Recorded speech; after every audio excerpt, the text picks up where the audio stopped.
Alright, what's going on, guys? Elden Ring DLC is releasing very, very soon. 1 to 2 days at the time of recording this video. And whether you've been watching reviews or early gameplay, one thing that has kind of slipped under the radar are lots of interviews done by Miyazaki, where he reveals a lot of his thoughts on not only Elden Ring DLC, but the future games he wants to make at FromSoftware, and also touches on a lot of the hot points in the community, such as the popular seamless co-op mod and the prevalent usage of guides to play FromSoftware games. There's a lot to break down here. So as we get into it, let me tell you about something else that's really cool. But today I'm happy to announce that we are partnering again with Displate, a name that I'm sure you all are well aware of. Displates are one-of-a-kind posters made entirely of metal, which means not only are they incredible quality, but also built to last a lifetime. With all the hype around the launch of Shadow of the Erdtree, now is the perfect time to snag yourself an Elden Ring Displate. I absolutely love the ones I've gotten, and they are the perfect addition to my setup. But in addition to Elden Ring, there are countless other brands and games that have collaborated with Displate to bring these to you. All Displates come securely packaged, along with a wall-safe magnetic mounting system that makes them incredibly easy to switch out and adjust with no hassle at all. So be sure to check out Displate today using my link down below alongside code Ziostorm to get 22% off an order of 1 Displate or 33% off an order of 3 or more Displates, and upgrade your room today. So a massive thank you to Displate for sponsoring today's video, and now let's get back into it.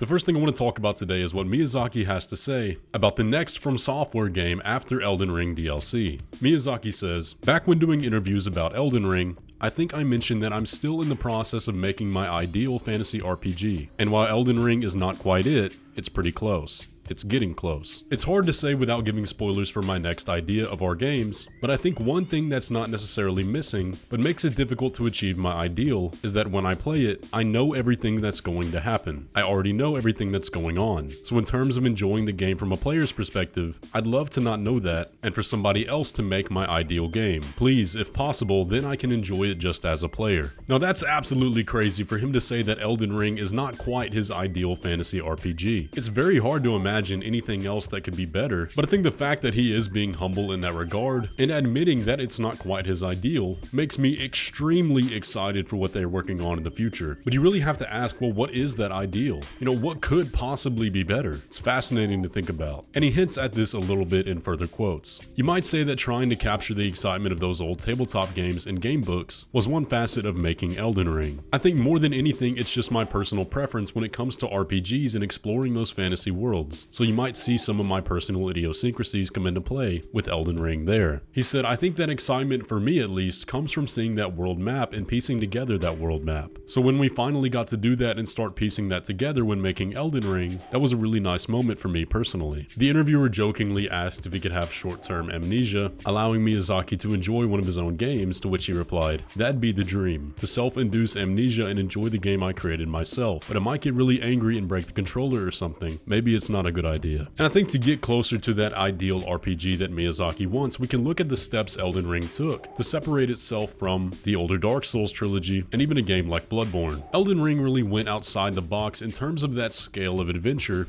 whereas the Dark Souls trilogy and Bloodborne had a pretty direct level path with set experiences for the player done in a certain order. And Elden Ring really leaned into that freedom of exploration, which is something Miyazaki consistently highlighted in reference to the game. So based on all of that, how do you think that would translate into something that takes it even a step beyond Elden Ring? But in another interview by CNET, he elaborates a little bit on some of the principles he'll be taking into his next game. Traditionally, we've always liked the higher difficulty curve type of games and experiences, but I think that nature in and of itself alienates a portion of the game-playing audience, whereas Elden Ring succeeded in casting a wider net, but at the same time keeping that core high learning curve. I'm not saying an open world game or experience is necessarily the answer, but I think it's the degree of freedom and amount of freedom that we give players that helps balance or offset that difficulty curve and makes the game more accessible and engaging for a certain player demographic. So I think that combination between freedom and difficulty will become a big hint in whatever it is we do next. Now admittedly, there's not a whole lot to work off there in terms of prediction,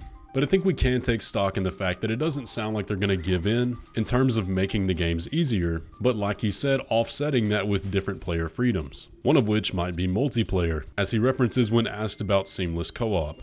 Miyazaki says, "It's definitely not something we actively oppose or want to downplay. wanting to go through the whole game together in terms of where we were with Elden Ring. It was simply a case of wanting that more loose, casual style. Drop in, defeat a boss, drop out. It doesn't put any technical restrictions on the player. It just sort of lets them complete this focus and then move on, so to speak. That's not to say we won't consider other ways like you and your friend played, from beginning to end, total co-op. It's not to say we won't consider ideas like that with our future games. Now, if you'll remember about a year ago, Miyazaki also touched on this subject, saying that one of the inspirations he was looking at for future games was new multiplayer games. And the example he gave was Tarkov. Now, I definitely don't think they're going to go the avenue of making a full multiplayer game, and when you really get down to it, the multiplayer in Elden Ring was arguably worse than their past games. So if they do decide to innovate the multiplayer, while still retaining that primarily single-player adventure, then I think honestly it's going to have to be unrecognizable from what they're currently doing. But on a bit of a different note, which could in a sense be used to tie in the ideas that Miyazaki wants to present in the future, he was also asked what his favorite games or his babies of FromSoftware's catalog are. He says, "My child, first Dark Souls and then Bloodborne. Of course, I love them all," he said.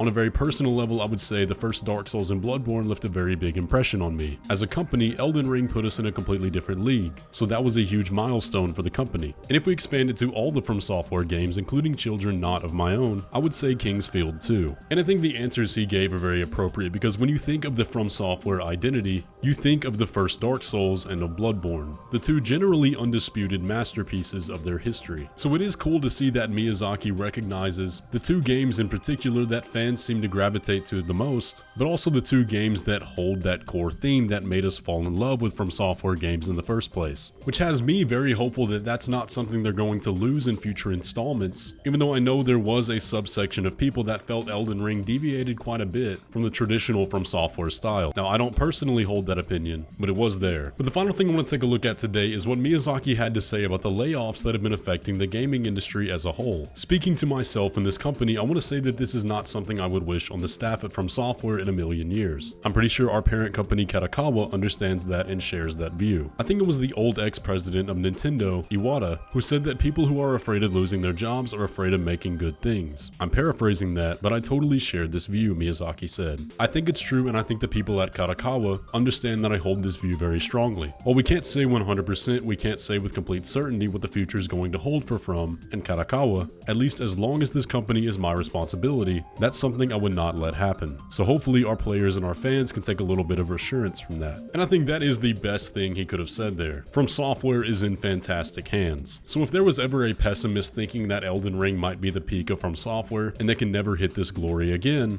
well, there's just nothing to suggest that. I think if you can even imagine it, FromSoftware is going to continue to make better and better games, and I'm absolutely here for it. So what do you think about all these interviews with Miyazaki and everything he said here? What kind of picture do you think this paints for the future of FromSoftware? And do you think they've hit their peak? Or will the games just continue to get better and better? With all that being said though, if you enjoyed today's video, be sure to leave a like on it and subscribe if you're new around here. Of course, I will have a ton of Elden Ring DLC content on the way, and I hope to meet you guys in the Land of Shadow. But as always, I'll catch you in the next one.